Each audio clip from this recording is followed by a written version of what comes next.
Assalamualaikum warahmatullahi wabarakatuh.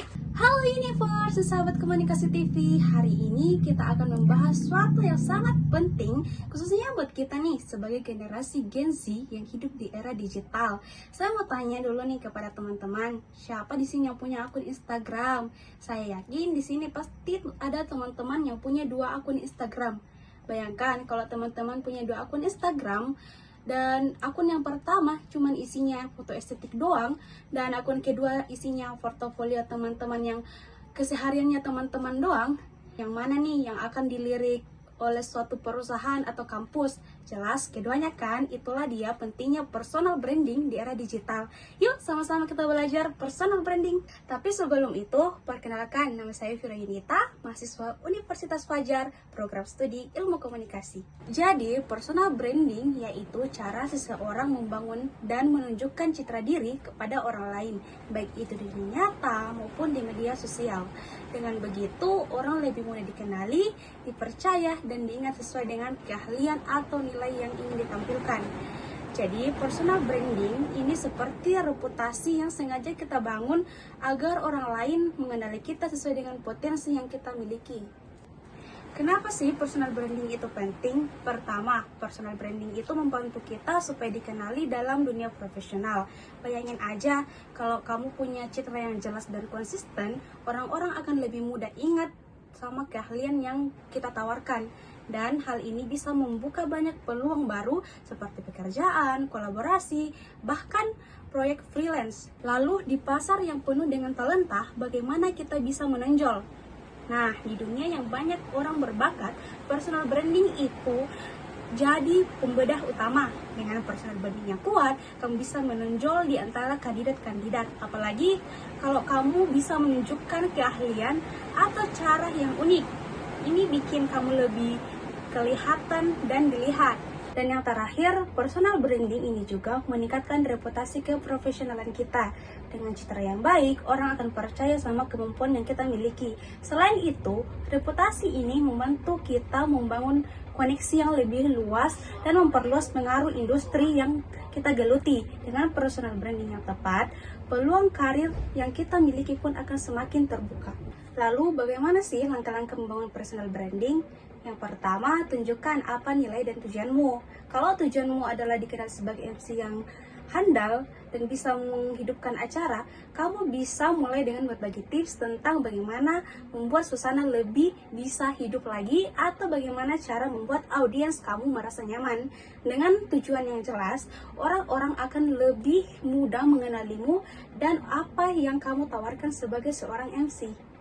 Langkah kedua, kenali dirimu dengan baik. Apa yang membuatmu lebih berbeda dari MC lainnya? Apakah kamu punya gaya yang energik atau punya cara unik menyampaikan materi? Semakin kamu mengenali dirimu, semakin percaya diri juga kamu akan tampil di depan umum. Gaya kamu sebagai MC harus mencerminkan siapa kamu. Jadi orang akan tahu bagaimana cara membedakanmu dengan MC yang lainnya. Langkah terakhir, tentukan dulu nih siapa yang kamu tuju dengan personal brandingmu. Apakah kamu lebih suka jadi MC untuk acara formal, seminar, atau mungkin lebih ke acara santai seperti nikahan, ulang tahun.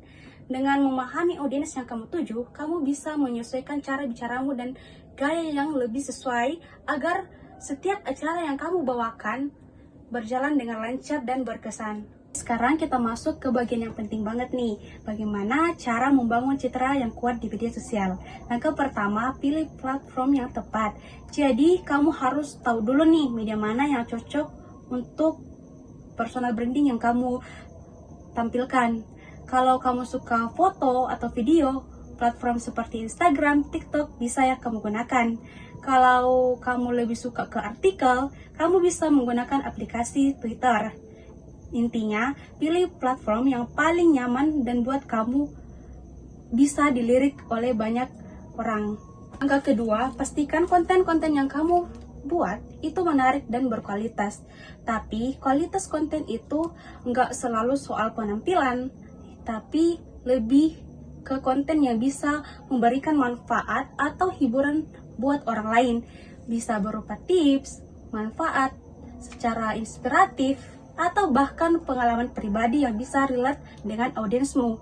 dan jangan lupa tetap konsisten. Langkah ketiga adalah berinteraksi dengan pengikut. Jangan cuma posting aja, tapi juga aktif berinteraksi dan berkomunikasi dengan audiensmu.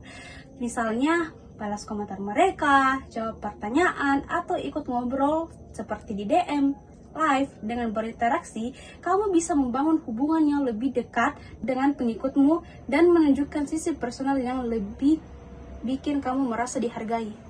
Selanjutnya, bagaimana sih cara menjaga reputasi di online? Yang pertama, untuk selalu mengawasi apa yang orang katakan tentangmu di media sosial. Jangan biarkan komentar negatif atau informasi yang salah tersebar tanpa kamu ketahui. Hal ini penting agar kamu bisa segera mengatasi masalah sebelum masalah itu semakin besar. Langkah kedua, jika ada masalah atau komentar negatif yang muncul, penting banget untuk segera merespon. Jangan biarkan masalah itu terus berkembang. Biasanya kalau kamu cepat tanggap dan beri klarifikasi atau permintaan maaf dengan cara yang sopan dan profesional, isu negatif bisa cepat reda. Langkah ketiga, selalu jaga agar dirimu tetap autentik dan terbuka di media sosial.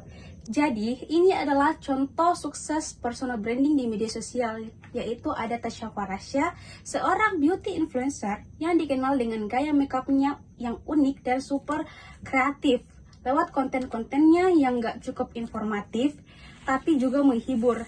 Nah, di sisi lain ada Najwa Shihab, seorang jurnalis pembawa acara yang sudah terkenal.